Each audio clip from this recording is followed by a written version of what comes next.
What up? It's what incredible man, and yes, I'm back. And this is American Horror Story 1984, episode 9, the finale discussion slash review, man. Dude, it was. I'm gonna be real. I'm glad it ended on such a wonderful high note. I didn't want any kind of drama or like kind of mystery to kind of linger. I'm glad it ended on such a wonderful, good high note.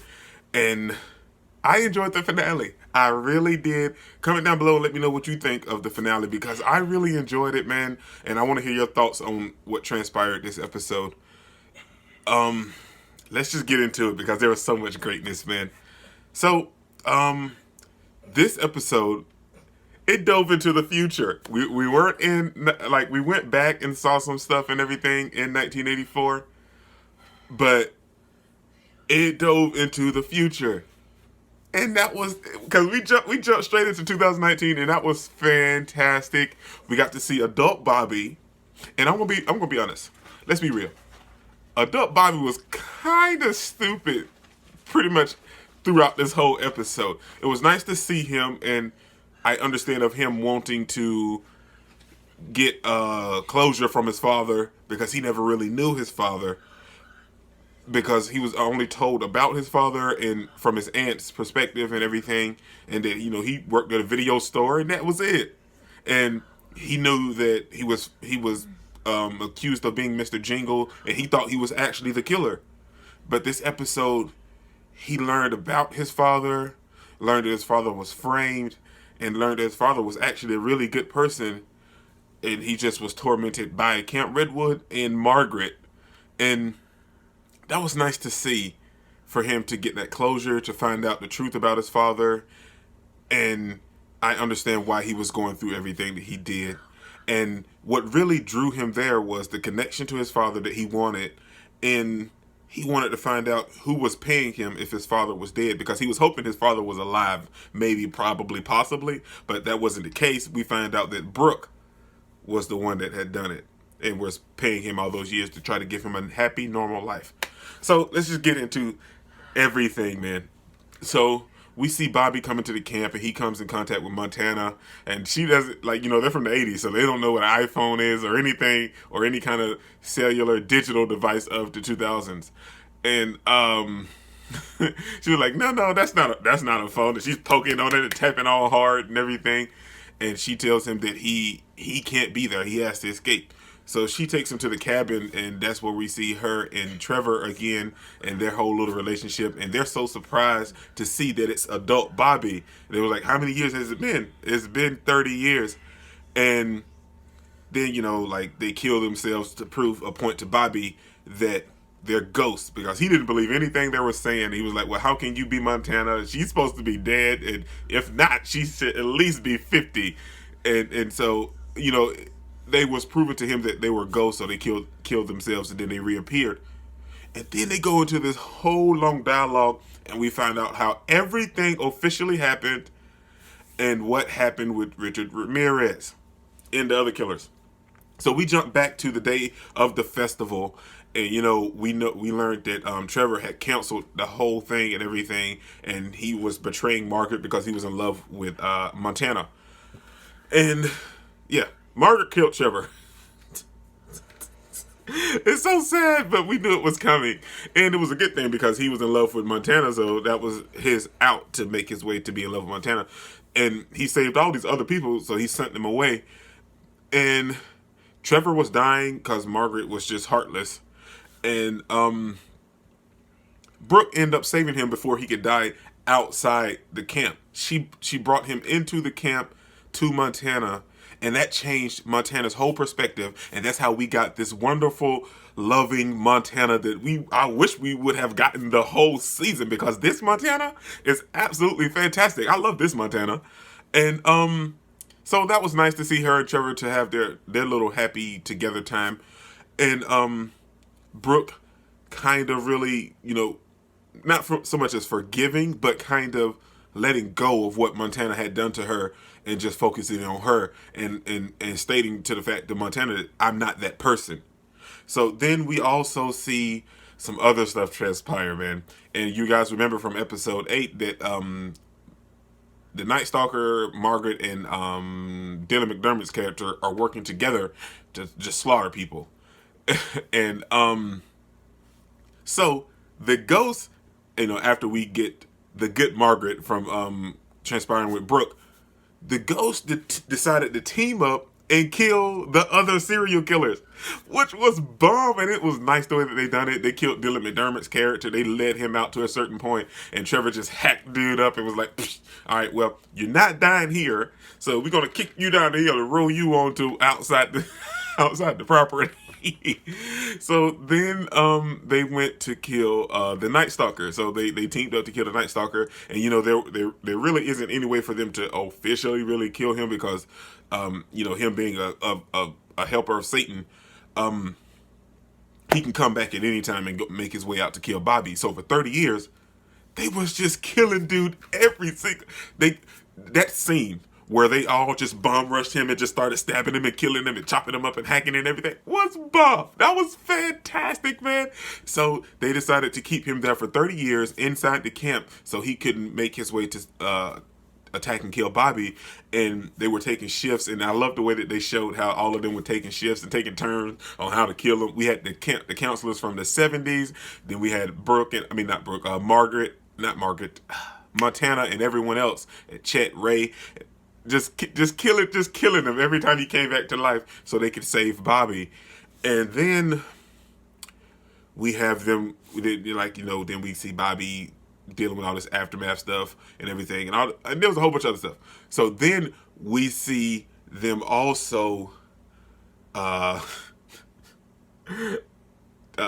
Gertie and Chet end up making out and kissing and everything, and they end up letting the Night Stalker escape, and he damaged Bobby, but he didn't kill him. And they told Bobby to run and escape, and he got away and he went to talk to someone, because Montana told him to go talk to the place, the psychiatric place, and that's where you can find out more about your father and what really happened. And he gets there, and I was wondering who he was going to come in contact with. I mean, let's be real. There were only a couple choices anyway, but it ended up being Donna. And he came in contact, and he's talking to Donna. And Donna looks old. She's been living. She's been living. She was one of the final girls. And he talks to Donna, and Donna tells him the truth about everything. And he was like, well, thank you. That means a lot. And thank you for sending me money. She's like, I ain't send you no money. And Bobby was like, what? So who's been sending this money? So then we get back to the camp, and we see, no, did we go to the camp? No. Donna and Bobby go out on a road adventure, and they try to find out who was sending Bobby this money. They tracked the routing number, and it came back to a little place in that town where it was the only place that was sending out the routing number and stuff. And it was Brooke. Then we jump back and we see how Brooke's story ended with the camp. And we find out that her and Donna went to kill Margaret because they had done killed Richard Ramirez. The ghost had killed Richard Ramirez and Dylan McDermott's character. So now they were coming after Margaret. But Margaret was trying to be slick, so she had her gun and everything. And that's when we come in contact and we see Donna and Brooke attacking Margaret. And Brooke stabs her, and Donna was beating her up and everything, but then she gets the best of Brooke, and she shoots Brooke. And we see Brooke laying on the floor, and Donna assumes that she's dead. So then Donna goes and unlocks the door and let all of the ghosts come in and take Margaret. And this is interesting, because then we see Ray run in there, but if you get what I'm saying, because all of that happened at a different time. We see Ray come in and start to take care of Brooke. But before that happened, we're going to jump back and go back and talk about Margaret before I get to that part. Because they get a hold of Margaret, and dude, she's like, we can work something out. They were like, nah, all we want is your head on a stick or a pike. It was a stick or a pike. Anyway, one of the two. And dude, they messed Margaret up so bad. They messed her up so bad. It was her comeuppance, let's be real. But they messed her up bad, man. They chopped Margaret's arms off. They chopped her legs off. They chopped her head off. And then they threw her in a wood chipper. But the only thing is they messed up and she died a moment before they threw her head in the wood chipper and it went across the thing. So she came back as a ghost. But we didn't find that out to the end of the episode. But in that whole time while all the ghosts were standing there laughing at Margaret being killed and chopping her up, we see Ray come in late. And I was wondering, why was Ray late? Then we jump back and we see that he was there helping Brooke, and when she got shot, and he helped her cross the line so she wouldn't die inside the camp, because she didn't deserve that. And I love to see their little ending, because she kissed him and was like, well, you didn't deserve this either. And she was like, thank you. And that was a nice closure for Brooke and Ray. And I love that, man. I love their whole little thing. Then we get to part and we see her talking to Donna. And Donna was like, well, Donna and Bobby, and they're having a whole little moment inside of Brooke's house. We see her life, how it transpires. She has a husband and 2 kids and everything. So Brooke is living fantastic. And she was like, well, I just really wanted to put that behind me. And Donna was like, well, what, you could have told me at least. So there was a lot of back and forth with that. But we got 2 final girls, and one of them is black. Now that doesn't happen in a horror story. But that was good. That was good. So then we find out that she was the one that was sending Bobby the money to give him a normal, average life. And Bobby thanked her and everything. And then they leave Brooke's house and to let her live her normal life. And Donna was like, come on, I'll take you to get something to eat. And he was like, nah, I'm good. You're going back to the camp, aren't you? Yeah, I got to. I felt like there's something there. There's something. And Donna was like, dude, you go on your own. So he goes back to the camp, bumps into Margaret. Dude. And that's how we found out that she was alive as a ghost and everything. Oh, Bobby. So, and she's trying to kill Bobby, of course. Then he bumps into his dad, and they have some nice closure in within their reunion and everything. And it was wonderful. It was nice to see that happen, and I love that, because Mr. Jingles deserved better in his whole thing in this story. And then as Bobby's running away, before Bobby, he's hugging his father and everything, and Margaret comes back to life and she kills Mr. Jingle. But as Bobby's running away, Margaret tries to come and kill him again. But his grandmother pops up and stops Margaret in her tracks. And then all of the ghosts come up and she tells them, take her. And they take her. And they're killing Margaret like it's nobody's business. And his grandmother tells him and Margaret, no. I'm so sorry, you guys. There's so many M's. And Montana tells him, go, Bobby, leave. So Bobby leaves, and as he's leaving, he turns around. He sees his father, his grandmother, and his uncle. And they're just... So that was a nice, wonderful ending for the show in the series, and I loved it. I think it was a nice finale. There wasn't too much, but I think it was a nice, smooth transition in how they done it. And...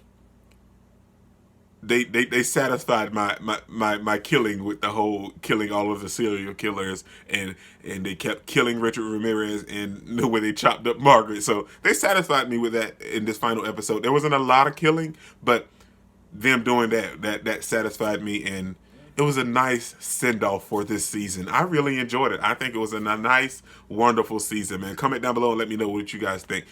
This is your boy, The Incredible. Don't forget to smash that like button so you can't smash it anymore. Comment down below, and I'll be sure to respond to each and every one of them. And subscribe, but only if you really want to, man. Peace out.